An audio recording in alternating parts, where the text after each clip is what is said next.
Very good morning, all of you. These days, I am being challenged beyond rational approach. I came here, I got out of my car, and the question was, why Dr. Dhανkhar is not with you?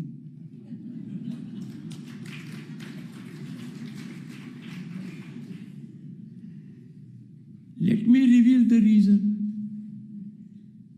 I care for freedom of expression and speech.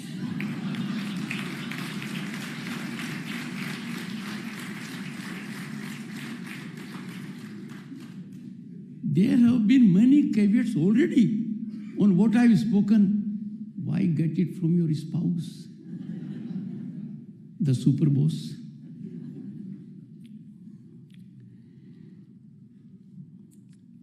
Sri Yogesh Singh, Vice Chancellor, University of Delhi, he spoke not out of his mind, not out of his heart. He spoke out of his soul.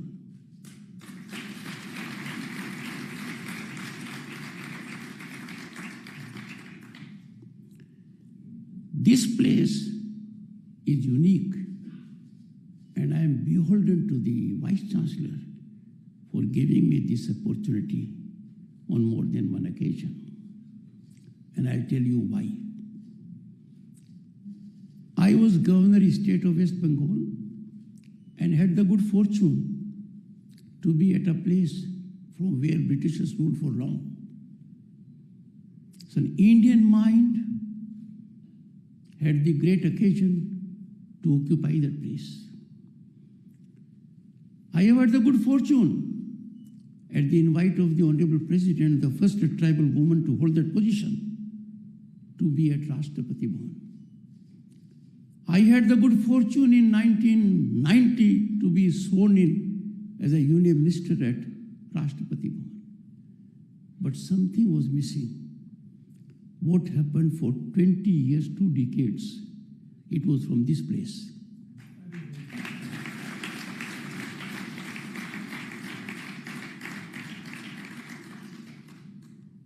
Boys and girls and those in the last bench, you are not backbenchers.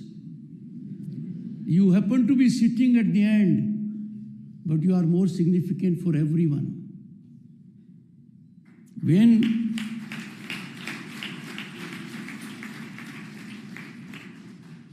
I am always not superstitious, but careful about the sitting arrangement. I keep on my right, as I do in Rajya Sabha, the government. So Yogesh Singh and Prakash.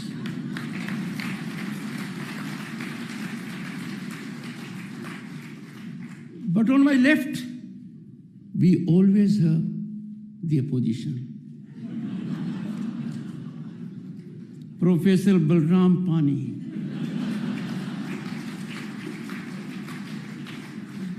जिस नाम ने भगवान श्री कृष्ण को ताकत दी, वो आपके left side में है, कुछ गलत नहीं हो सकता. It will be the right check on the right side. The left is very powerful. And that is why in our body, heart is on the left side.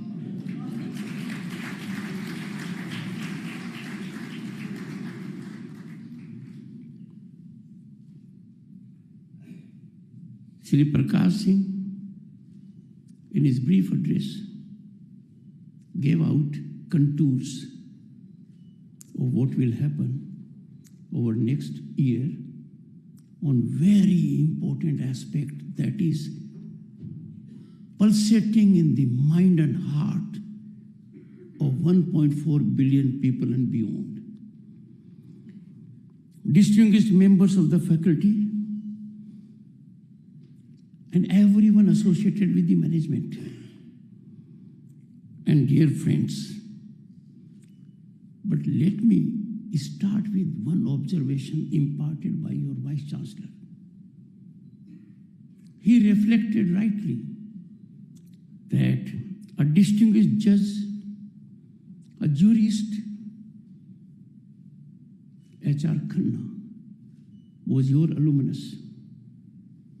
That reminds me and should remind us always why in this country we are celebrating 2 days.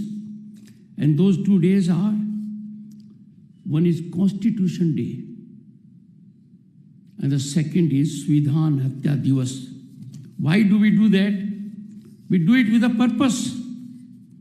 Because on 26th November 1949, the Constitution was adopted. Young boys and girls need to be reminded, because that Constitution was tested, strained, molded, revised on 25th June 1975. That was the darkest period in human history of democratic world. I say darkest because the highest court of the land held, ignoring verdict of 9 high courts. 9 high courts were uniform, that in democracy fundamental rights can never be put on hold. Access to judiciary cannot be moderated, much less denied, being a fundamental right under Article 32 of the Constitution. But that was done. I would not go more on that. But what was held by the Supreme Court? Executive of the day is sole arbiter of fundamental rights. It can suspend them for as much time as it likes. There was one dissent voice. Dissent, D-E-C-E-N-T, and dissent, D-I-S-S-E-N-T. And that emanated from an alumnus of this place.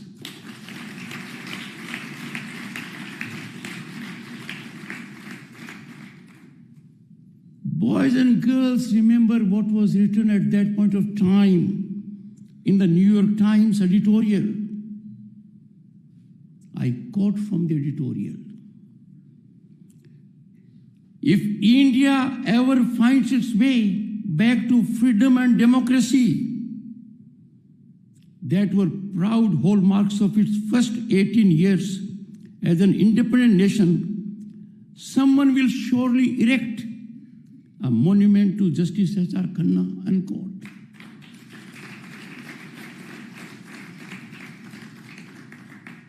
So, boys and girls, I am at the right place and reminding you that each one of you must always bear in mind why for last 10 years we are celebrating Constitution Day and why we have started remembering Svidhan Hatya Divas. Because by virtue of your age, you may not have seen what went through. Imagine in a democracy, lakhs of people are put behind the bars, tortured, traumatized, with no hope. The tunnel for them was dark. There was no light.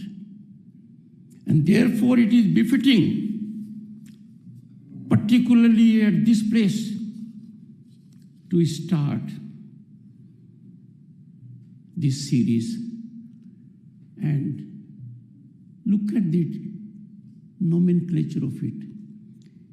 Kartavyam, a Sanskrit word that defines all. I need not say more on that. And I am sure it will be game-changing for the nation to be enlightened on these aspects. In our country, iconization is taking place frequently. We iconize people without testing them. We accord them elevated status on parameters that are baffling.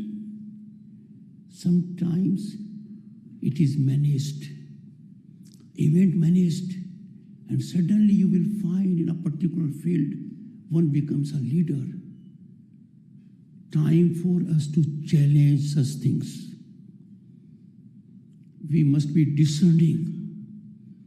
We cannot allow these people who have no claim justifiably to influence our minds.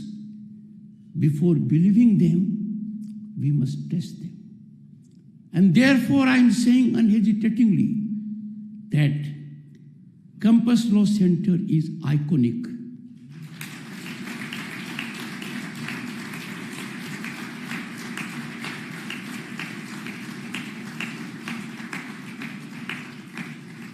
It has been tested all throughout.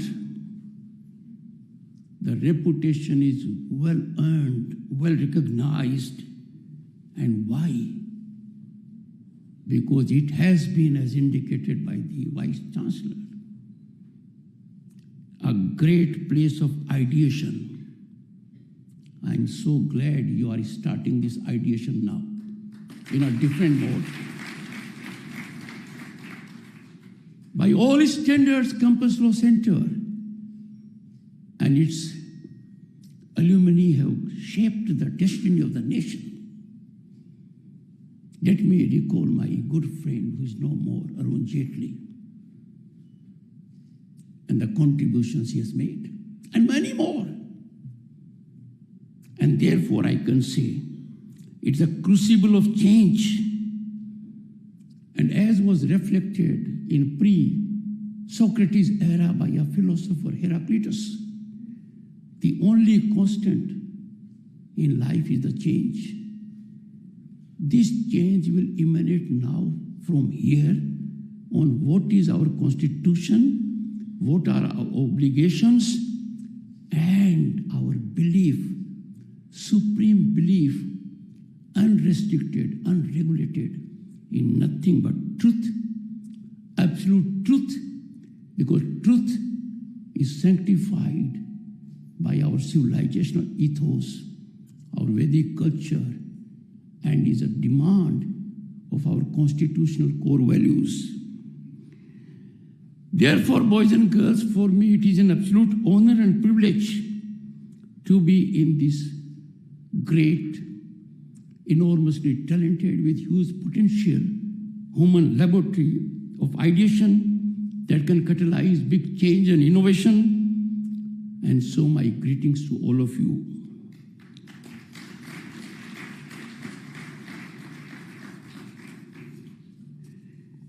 Kartavyam, duty in action, obligation, and the moral force that sustains civilizations. Our father of the Constitution, people of great eminence, they gave us a Constitution thoughtfully, working painstakingly, engaging in dialogue, discourse, debate, deliberation, avoided confrontation, always went for consensus. They had, boys and girls, divisive issues before them, highly contentious issues. But they gave us a constitution that represents our identity, values, and national aspirations. But according to our constitution, our civilizational values, and for any democracy, every citizen has a pivotal role. I find it inconceivably intriguing that some have recently reflected that constitutional offices can be ceremonial or ornamental. Nothing can be far distanced from a wrong understanding of role of everyone in this country, constitutional functionary or a citizen. According to me, a citizen is supreme because a nation and democracy are built by citizens. Every one of them has a role. The soul of democracy resides and pulsates in every citizen. Democracy will blossom. Its values will get heightened when citizen is alert, citizen contributes. And what citizen contributes, there is no substitution of that. But boys and girls, if citizen is soul of democracy, this soul gets practical dimensions. It becomes fully meaningful. There is ground realization when citizen performs duties. Individual obligations in society are fundamental to sustaining the society and for upkeep of its values. And that is reflected in our Constitution's preamble. Before that, those who are law students, let me tell you, in one case, Golaknath, Supreme Court said, preamble is not part of the Constitution. Later on, in another bench, Keshwanand Bharati, it is part of the Constitution. But let me tell you, notwithstanding all these, Constitution is encapsulated, its essence, its worth, its nectar in preamble of the Constitution.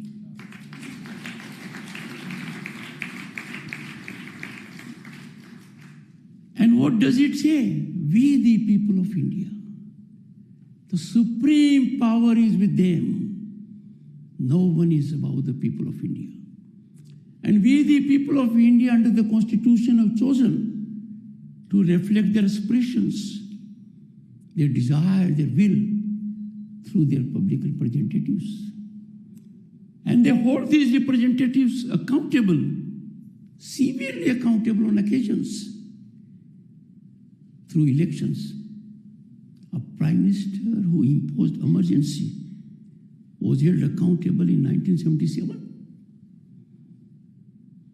And therefore, let there be no doubt about it. Constitution is for the people, and its repository of safeguarding it is that of elected representatives.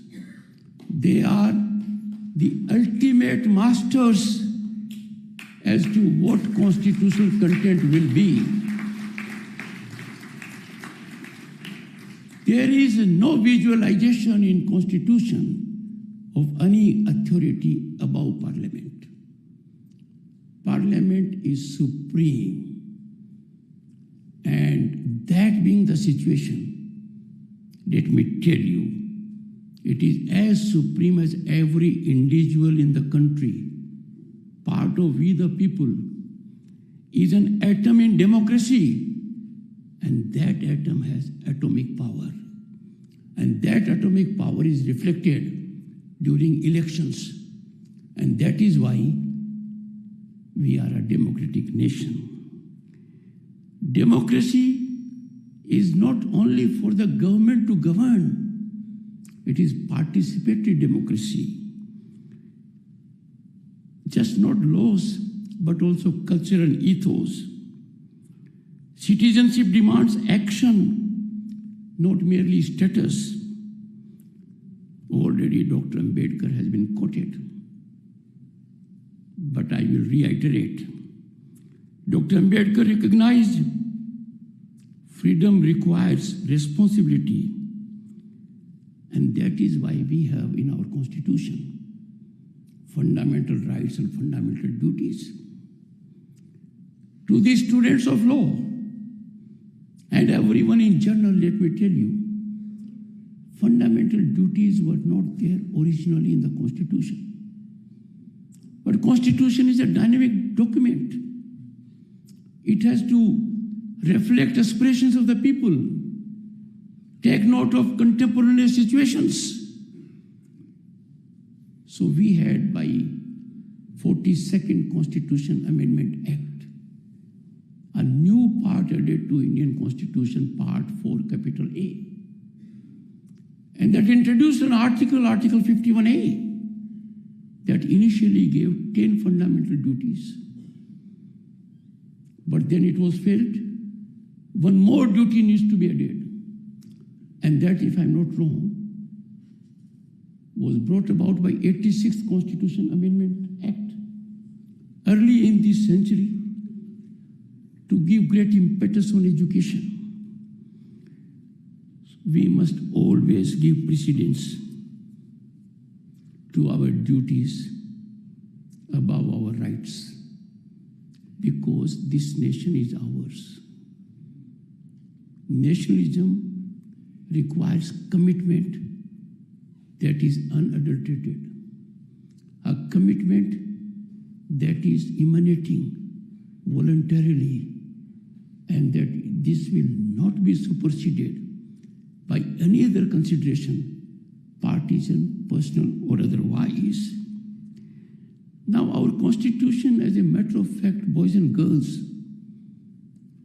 reflects our civilizational ethos of thousands of years. We are so unique in the world, unparalleled. The world is recognizing our might now. The world is understanding India, Bharat, as it was 1300 centuries ago. And therefore, we can cull out from Vedic Dharma our constitutional vision. And that vision is democracy is shaped not by governments. Democracy is shaped by individuals, because individuals bear the responsibility to uphold our symbols, preserve our heritage, defend sovereignty, foster brotherhood. This has happened during emergency. People gave their supreme sacrifice, but did not bargain for fundamentals of our civilization reflected in our Constitution.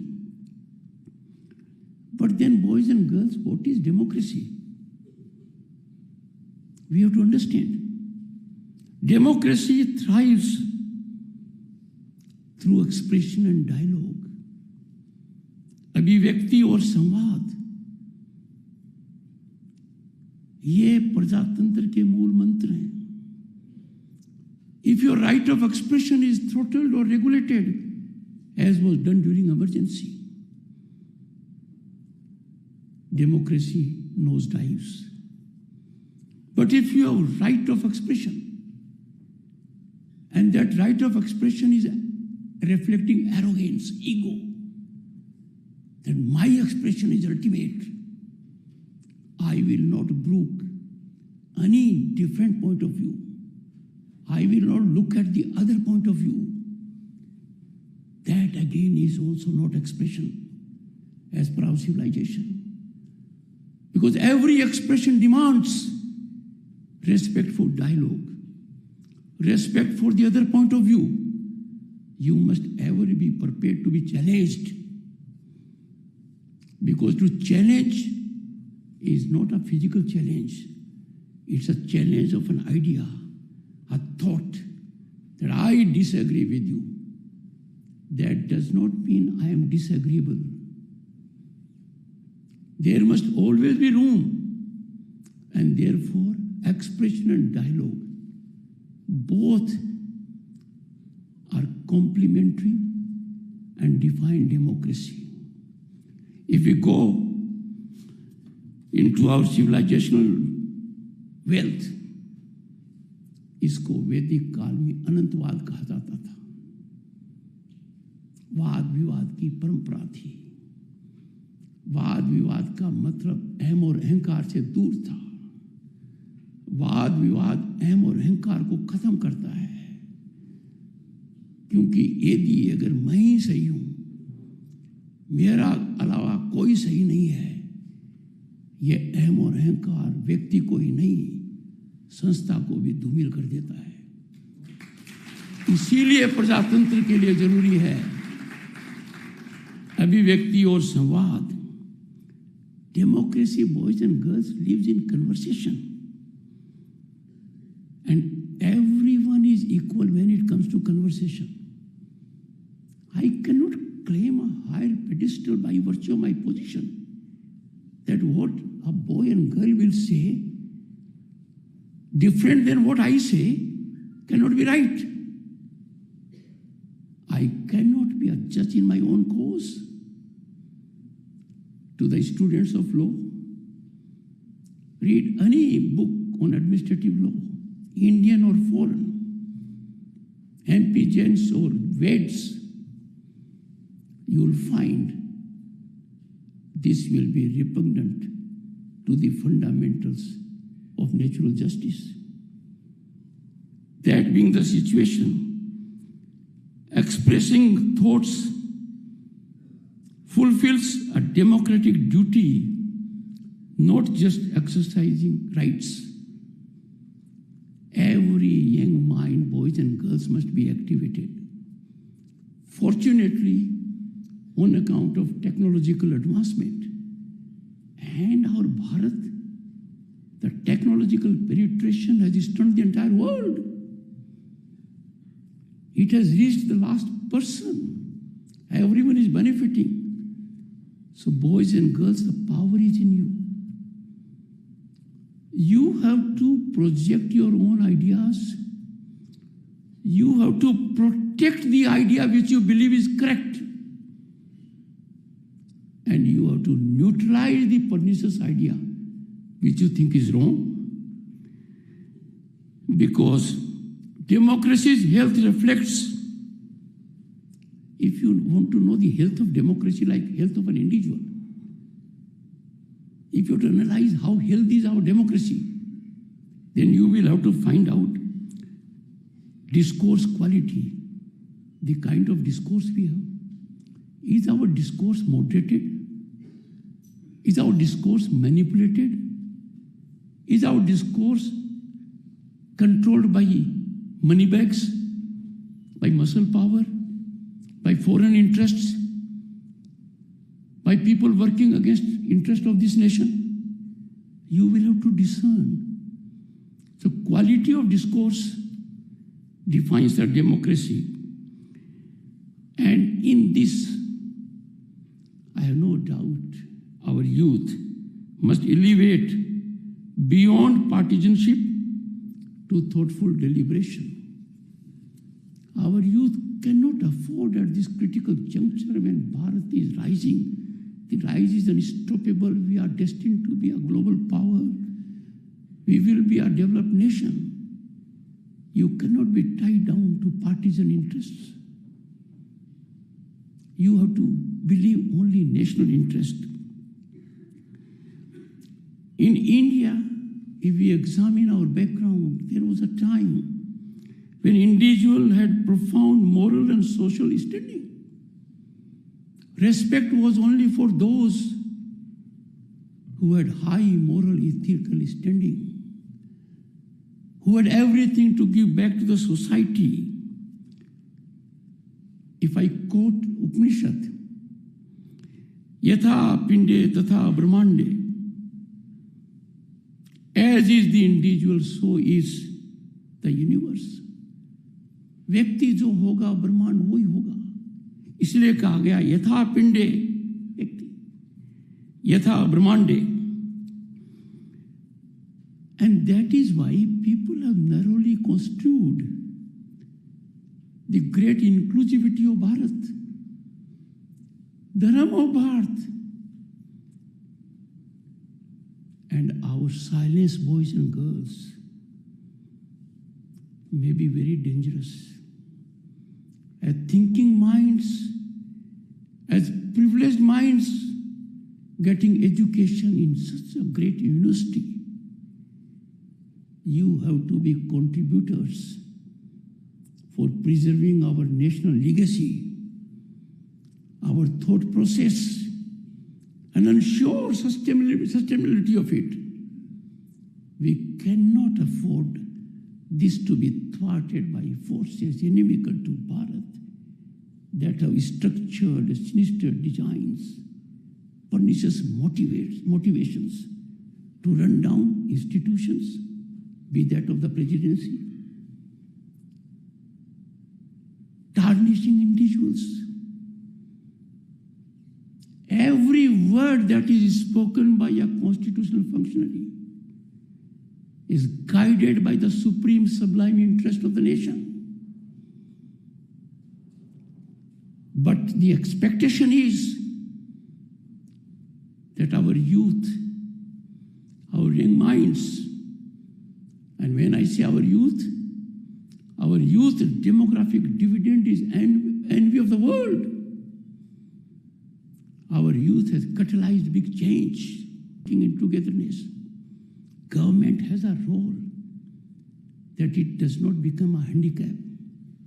Government has a role that it must have affirmative policies. But government is like giving me a good stadium, a good football ground. Goals have to be scored by individuals. You are the people who have to do it.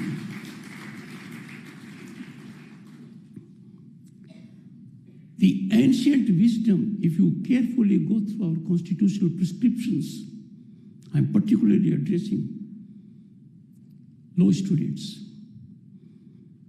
you will find powerful resonance of our constitutional values. As a matter of fact, high ethical standards, welfare of all, Vasudev Kutumbakam, these are deeply, indelibly embedded in our DNA. We as a nation are different than any other nation on the planet. We must legitimately take pride. हम भारतीय हैं, भारतीयता हमारी पहचान है, राष्ट्रीयता हमारा धर्म है, राष्ट्र के प्रति समर्पण करना हमारा सर्वोपरि कर्तव्य है और हमें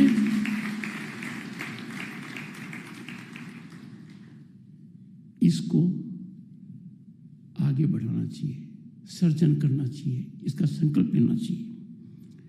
Boys and girls, our national transformation stands on 5 pillars. 1, social harmony, समरसता, भाईचारा हो, एक दूसरे की बात समझें. ये हमारी सांस्कृतिक धरोहर है, हमें इसको उपजाना है, इसका संरक्षण करना है. Unifying diversity, we have always believed in inclusivity. Family nurtured patriotism, बच्चे को शुरू से ही संस्कार सिखाना, इसके बहुत दूरगामी परिणाम है. ये हमारे संस्कृति का एक अभिन्न अंग है. स्वदेशी, सेल्फ रिलायंस, महात्मा गांधी ने कहा था स्वदेशी, प्राइम मिनिस्टर ने कहा है वोकल फॉर लोकल. पर अब इसका फायदा देखिए. Economic nationalism, boys and girls, is a fundamental aspect of economy. When we get in this country items that can be made here, not only we are draining out our foreign exchange, we are depriving our people of work. We are blunting entrepreneurship. We can make Bharat Atmanirbhar by each individual consciously contributing for it. Be it natural resources, reckless consumption is not in our traditions. Because we are trustees, our fiscal power, our money power cannot entitle us to make a demand on our natural resources which belong to one and all, beyond human beings to all living beings. Civic duties is the 5th pillar of it.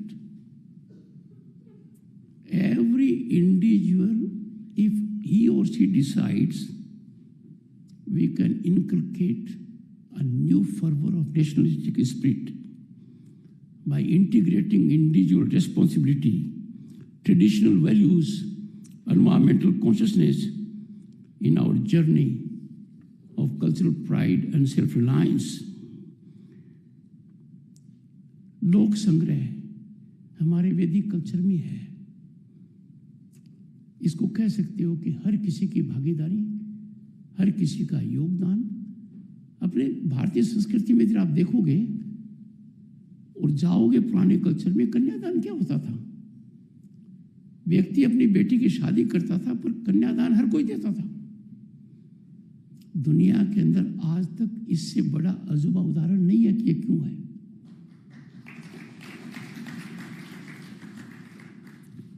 ये क्या सिखाता है? Public order stems not from force, not from कोएशन, from voluntary discipline. National growth depends on citizens' pervasive attitude. Public order thrives when every individual acts as guardian of law and justice. Now just imagine the scene which we face. Youth must influence mindsets. How can our democracy, I pose a question, how can our democracy tolerate disruption, property destruction, constitutional challenges, and assaults on civilization ethos? Public property, our property being burnt. Public order being disrupted. Even when rule of law is taking its own course, we must neutralize these forces. First by counseling, and if counseling does not work, then sometimes a bitter pill has to be given even to the body to keep it in shape. Boys and girls, no one has greater stakes than you have. Your stakes are the highest because you are the future of this country. If Viksit Bharat will be attained, which it will be with your mindset contributing 100%. As they say, the engine must fire on all cylinders in full throttle.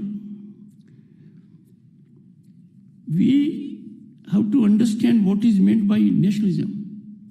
It is not jingoistic aggression, but profound love for the nation.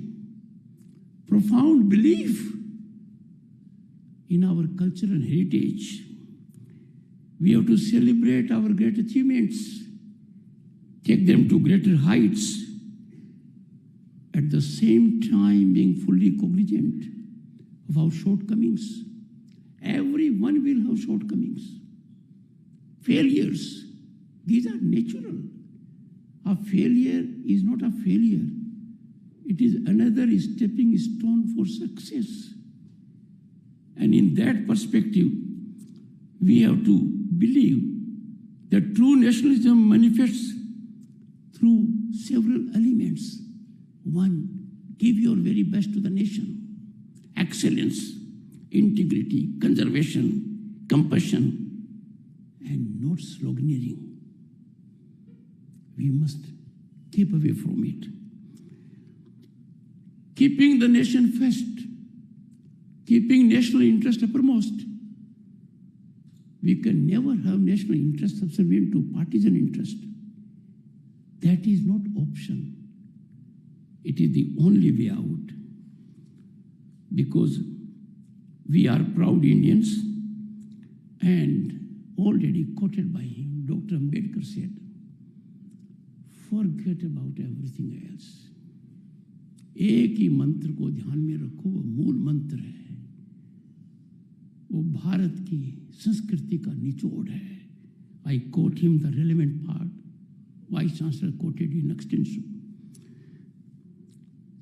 Ambedkar's wisdom is, be Indians first, Indians last, nothing but Indians. Unquote.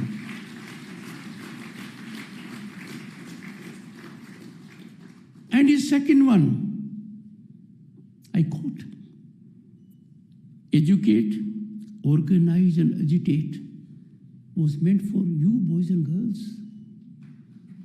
Meant for you. Students, and the cream is before me. And I am sure students all over the country will be listening to me. Be a responsibility towards national unity, progress. It is your obligation to neutralize divisive voices through active engagement in social media. You have to focus on governance, improve its quality, because you are the foot soldiers for our journey to Viksit Bharat at 2047, if not before. Nations are built not by governments. Nations are not built by industrialists. Nations are built by individuals. The power of the individual, as I said, an atom. The power is atomic. You have that power. You only have to realize it. But the greatest impact comes, boys and girls, when you excel in integrity, in ethical standards in your field, and always aim to serve a public purpose, a public cause. New India would emerge and is emerging only through citizens performing duties with dedication. Let me warn you on certain things. Choosing integrity over expediency. Many people take shortcuts. Believe me, a shortcut is the longest distance between 2 points.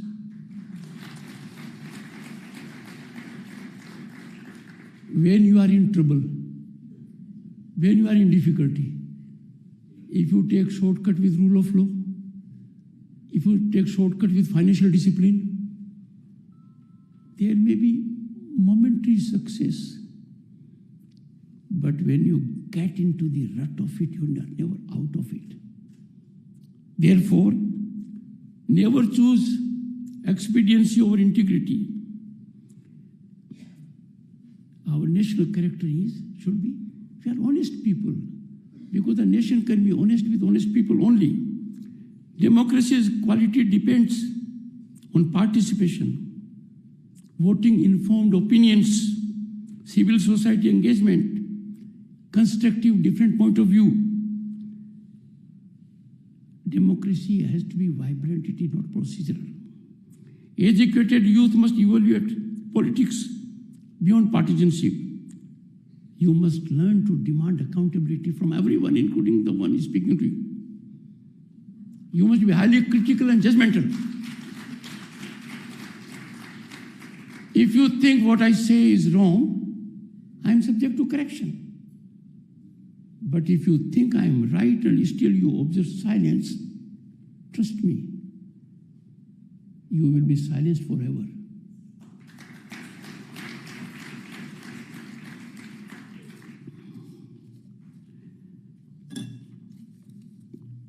I think I have taken more time than I should have.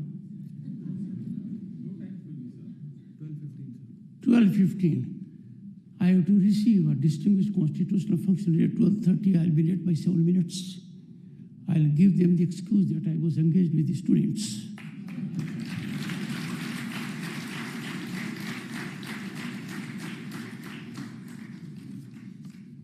एक बात आखिर में, आपके vice chancellor विद्वान हैं। मैं ये नहीं कर रहा हूँ, दूसरी बात कर रहा हूँ, विद्वान तो हैं।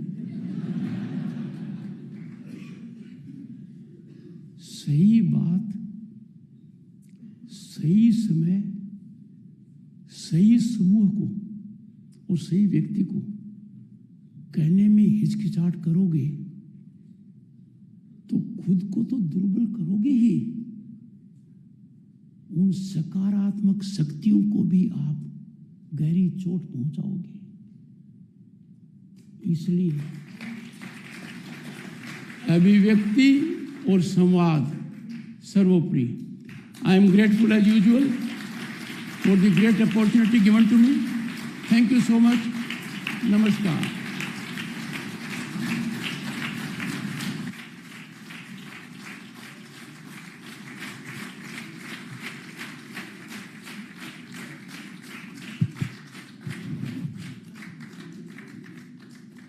Thank you very much, sir, for your words of motivation and inspiration.